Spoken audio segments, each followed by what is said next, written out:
नमस्कार, आप देख रहे हैं प्राइम टीवी। मैं हूं आपके साथ सपना सिंह। वक्त हो चुका उत्तर प्रदेश की खबरों का। बलिया में डिप्टी सीएम ब्रजेश पाठक ने भाजपा प्रत्याशी रविंदर कुशवाहा के नामांकन सभा को संबोधित किया, जहां पर ब्रजेश पाठक ने सपा पर जमकर हमला बोला। इस दौरान उन्होंने कहा कि ये चुनाव राम मंदिर बनाने और राम भक्तों पर गोली चलवाने वाले के बीच हो रहा है।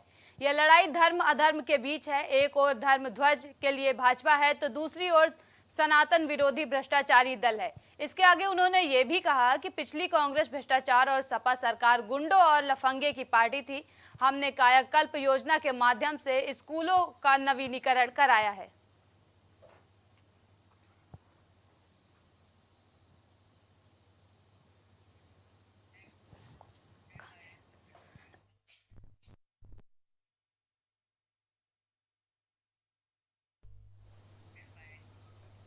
बसपा सुप्रीमो मायावती आज कन्नौज दौरे पर रहेंगी। आज दोपहर 1 बजे तक कन्नौज पहुंचेंगी। कन्नौज में वो एक रैली को संबोधित करने के साथ साथ पार्टी कार्यकर्ताओं को भी संदेश देंगी और साथ ही अखिलेश यादव के खिलाफ भी जनसभा करेंगी। आपको बताते चले कि कन्नौज लोकसभा सीट पर सपा का गढ़ माना जाता है। आपको बता दें कि आज मायावती कन्नौज दौरे पर रहेंगी, जहां वो जनता को संबोधित करेंगी और साथ ही अपने पार्टी के लोगों को दिशा निर्देश भी देंगी। और आपको बता दें कि मायावती अखिलेश यादव के खिलाफ जनसभा करेंगी। बसपा सुप्रीमो मायावती आज कन्नौज दौरे पर रहेंगी। आज दोपहर 1 बजे तक कन्नौज पहुंचेंगी। कन्नौज में वो एक रैली को संबोधित करने के साथ साथ पार्टी कार्यकर्ताओं को भी संदेश देंगी और साथ ही अखिलेश यादव के खिलाफ जनसभा करेंगी। आपको बताते चलें कि कन्नौज लोकसभा सीट पर सपा का गढ़ माना जाता है। मायावती आज कन्नौज दौरे पर रहेंगी, जहां वो जनता को संबोधित करेंगी और अखिलेश यादव के विपक्ष में जनता को संबोधित करेंगी, क्योंकि कन्नौज सीट सपा का गढ़ मानी जाती है। बसपा सुप्रीमो मायावती आज कन्नौज दौरे पर रहेंगे। इस खबर पर ज्यादा जानकारी के लिए हमारे साथ विनीत अवस्थी जुड़ चुके हैं। विनीत, कितने बजे मायावती आज कन्नौज दौरे पर पहुंचेंगी? मैम, कन्नौज में 1:30 बजे बसपा सुप्रीमो मायावती उसकी छिबरामऊ तहसील के 13 जाकेट कस्बे में उतरेंगी और ये एक सभा को संबोधित करेंगी। इनके प्रत्याशी इमरान बिन जफर के लिए ये वोट मांगेंगी। विनीत, कितने बजे तक मायावती पहुंच जाएंगी कन्नौज और कौन कौन से दिग्गज नेता शामिल रहेंगे कन्नौज में संबोधन के समय? 1 बजे 13 जाकेट पहुंच जाएंगी और इनके साथ मायावती जी ही आ रही हैं। केवल इनके प्रोटोकॉल में मायावती जी का नाम है और जिले के सारे अधिकारी रहेंगे, इनके कार्यकर्ता वो पदाधिकारी रहेंगे और ये अपने प्रत्याशी इमरान बिन जफर के लिए वोट मांगेंगी।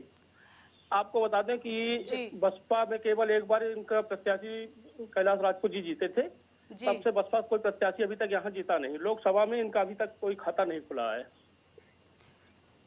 क्या इस बार मायावती की रैली से कन्नौज सीट पर कोई असर पड़ेगा, क्योंकि सपा का गढ़ मानी जाती है कन्नौज लोकसभा सीट? कन्नौज में सपा भाजपा की सीधी टक्कर है और बसपा प्रत्याशी जितने भी वोट काटेगी उसमें सपा का ही नुकसान होता दिख रहा है। मायावती का जो बेस वोट है दलित वोट और मुसलमान वोट, इसलिए ये अपने बेस वोट को बचाने के लिए सभा को संबोधित करेंगी। विनीत, इस खबर पर ज्यादा जानकारी के लिए धन्यवाद।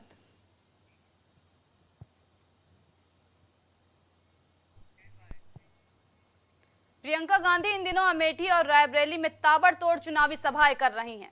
वह गलियों में घूम रही हैं और नुक्कड़ पर भाषण दे रही हैं। वह गाड़ी के ऊपर कभी बैठी दिखती हैं तो कभी खड़ी रहकर लोगों को संबोधित करती हैं। कार की छत पर खड़े होकर जोरदार तरीके से प्रियंका गांधी ने इंदिरा की बात की। उन्होंने रायबरेली की जनता से कहा, आपने हमेशा इस देश की राजनीति को दिशा दिखाई है। अब आपको कुछ ऐसा लगता है कि नीति गलत है तो अपने इंदिरा जी जैसी हस्ती को, जो प्रधानमंत्री थी, उनको भी आपने दंड दिया।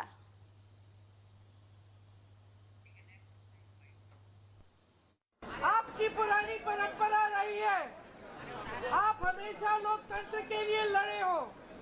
आजादी से पहले 103 साल पहले यहाँ की जनता यहाँ के किसानों ने आंदोलन किया अंग्रेजी साम्राज्य के खिलाफ।